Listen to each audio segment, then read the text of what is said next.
Comptabilité et financiarisation, qu'est-ce que l'expectation gap? Terme anglo-saxon. Bonjour Alain Burlot. Bonjour Jean-Philippe Denis. Alain Burlot, professeur de sciences de gestion, grand spécialiste de comptabilité et contrôle de gestion du Conservatoire national des arts et métiers. Alain Burlot, l'expectation gap, c'est un concept qu'on entend ici ou là. Qu'est-ce qu'on entend par là? Bon, dans les milieux professionnels de la comptabilité, de la finance, on aime beaucoup les mots anglais, les expressions anglaises. En fait, c'est assez simple, hein, c'est tout simplement l'écart entre le service qui est offert et le service qui est attendu par l'utilisateur. Hein. Autrement dit, il y a un écart entre la production comptable et puis ce que souhaitent les investisseurs. Alors, que veulent les investisseurs? Ils veulent en fait une information qui les aide à résoudre un problème très simple. Est-ce que dans mon portefeuille de titres, je garde des titres, j'en achète ou j'en vends? Voilà, donc voilà leurs besoins. Alors face à ça, il y a la comptabilité, mais qui en fait est un système dans lequel interagissent trois catégories d'acteurs.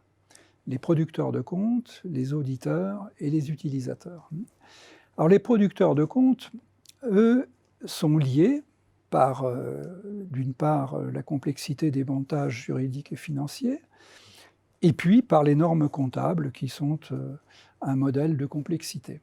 Alors, bien entendu, ça conduit évidemment à l'utilisation du jugement professionnel du producteur des comptes, mais qui dit utilisation du jugement professionnel dit également des risques d'interprétation différentes, qui sont d'ailleurs très importants, à tel point que le normalisateur comptable, l'IASB, a créé un comité d'interprétation de ses propres normes, qui est l'IFRIC, l'International Financial Reporting Interpretation Committee.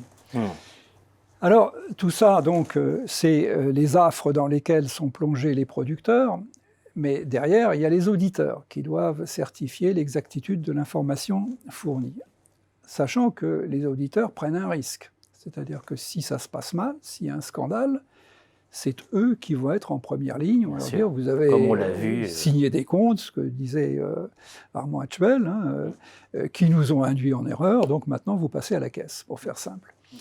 Alors, évidemment, les auditeurs cherchent à se protéger contre ce risque, et je vais vous lire simplement la formule standard qui est utilisée en France dans les rapports des commissaires aux comptes.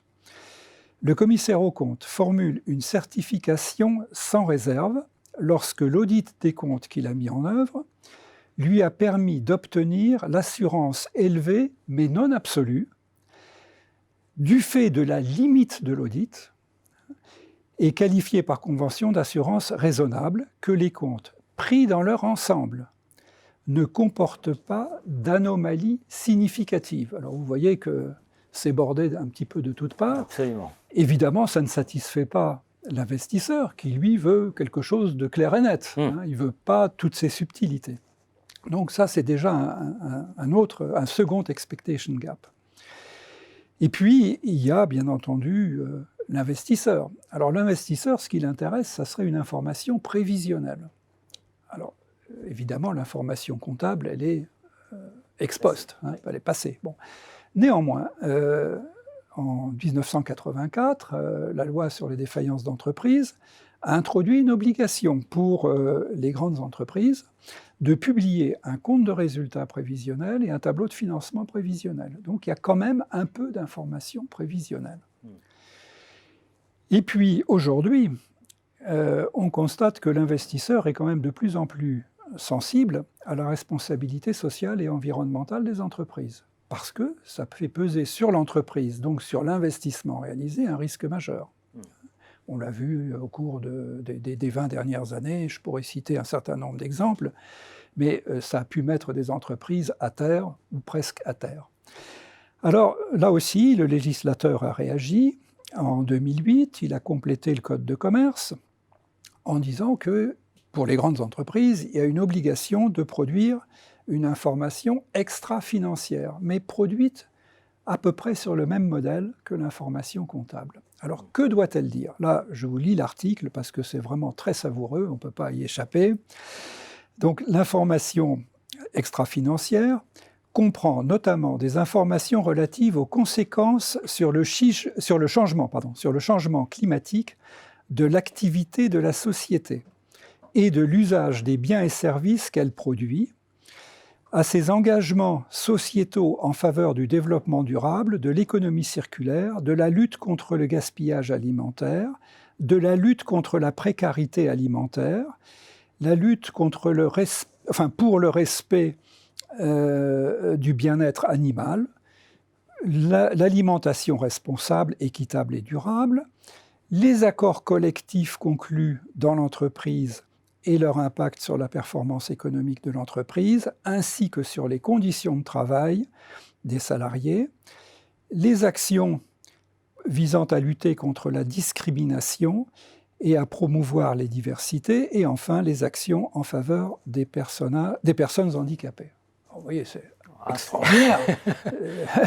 Il ne manque rien. Oui. Et évidemment, personne ne peut dire tel élément n'est pas important, il ne faut pas en parler. On est obligé, bien sûr. Hein.